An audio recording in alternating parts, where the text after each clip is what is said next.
Welcome back to Mad Lady Magazine, and today I am a very, very mad lady. So have you ever been perusing through a magazine and come across a article that depicts the morning or normal day of one celebrity or another? 3, 2, 1, 0.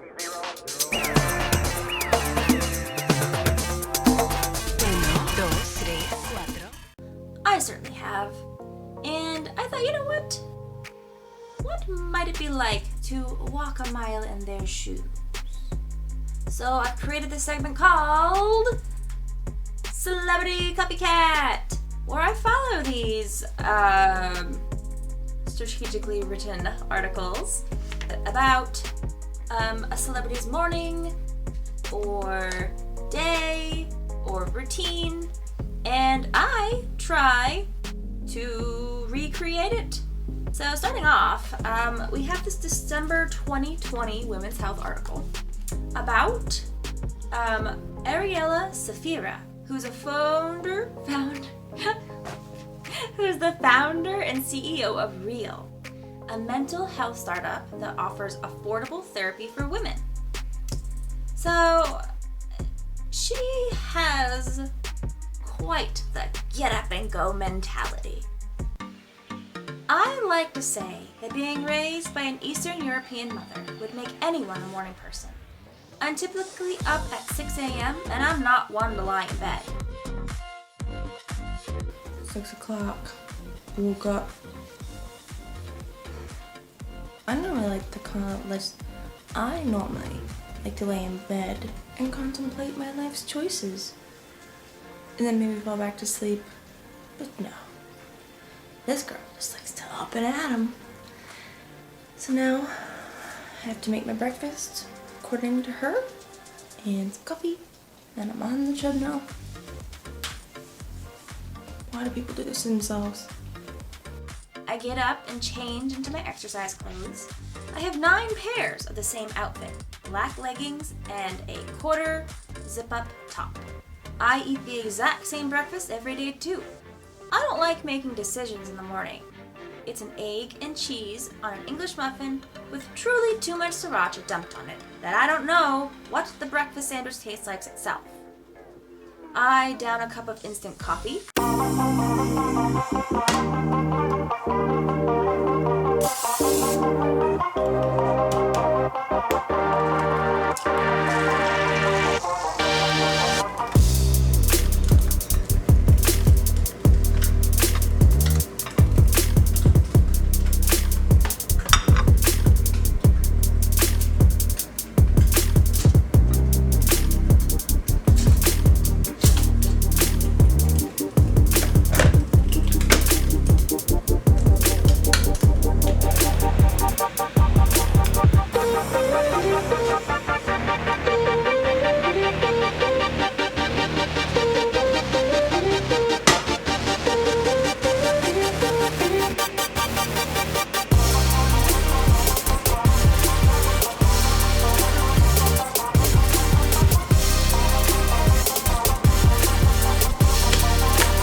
I quite enjoy the process of making my breakfast. Have my English muffin with sriracha and cheese and coffee.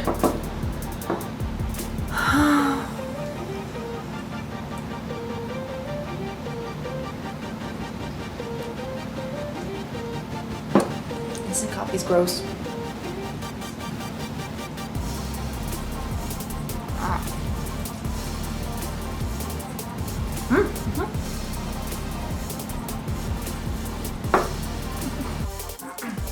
This article says that she downs a cup of coffee. First of all, That's stupid. Why would you down the best part of your day? But it's also super hot.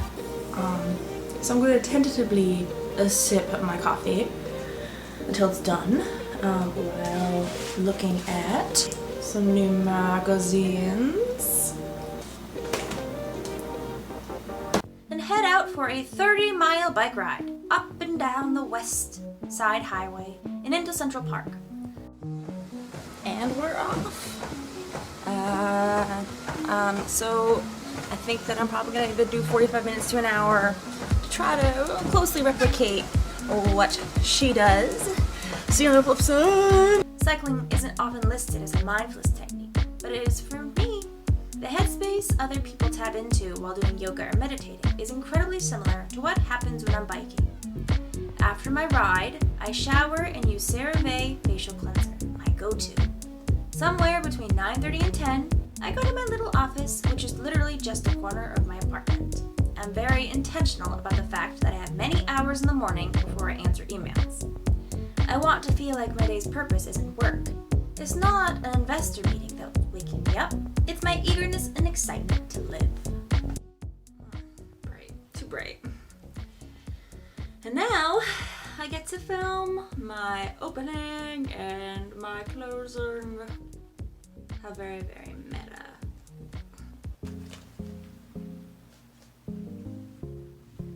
There you have it. Tired. But you know, if she's been waking up since 6 a.m. for her whole life, it's just a drop in the bucket for her. For me, I'm normally woken up at 7:30 in the morning by my little munchkin, and I drag myself out of bed, or if I can stand there for a few more minutes of bliss, I will. And then I trudge downstairs, make her breakfast, and I just have my coffee. I'm not much of a morning person. I'm not much of a breakfast person. But I have to say, I rather enjoyed making a little breakfast sandwich for myself, and instant coffee is gross. I was going to do an hour because I calculated it, and depending on how fast she's bicycling, I'd say about 30 minutes would take her about an hour to an hour and a half. 30 miles. 30 miles would take about an hour to an hour and a half. I was truly going to walk for an hour. But then Munchkin woke up, and I had to make her breakfast. Life happens, but I did the best I could. I don't normally take showers in the morning, but that was a nice change, although my hair's all wet now, and I hate the feeling of it being all wet, but and then the face wash was interesting. So the CeraVe face wash, it was sort of thick, and it really reminded me of that, have you ever had those peel-off face masks? Like, I think Freeman makes them. And it comes out in that sort of thick, sticky, like, stuff. And you put it on your face, and it dries, and you peel it off. That's what it reminded me of. And it was a little bizarre. And it says it's not supposed to dry your skin out, but I don't know, mine feels like a little dry. That's probably because my normal morning routine is quite involved for my facial care. I'm a bit of a face care junkie, so it's like 10 steps. So this was a nice change. I washed my face, and I did put on a little bit of moisturizer, and I was done. All in all, I've definitely night and day to my normal morning routine. And it was a nice change. I certainly won't be redoing this again. I'm looking forward to my next one. But yeah, there you go. That was my new segment of Celebrity Copycat. I guess I'm gonna go do some editing, because I've got time now. Bye.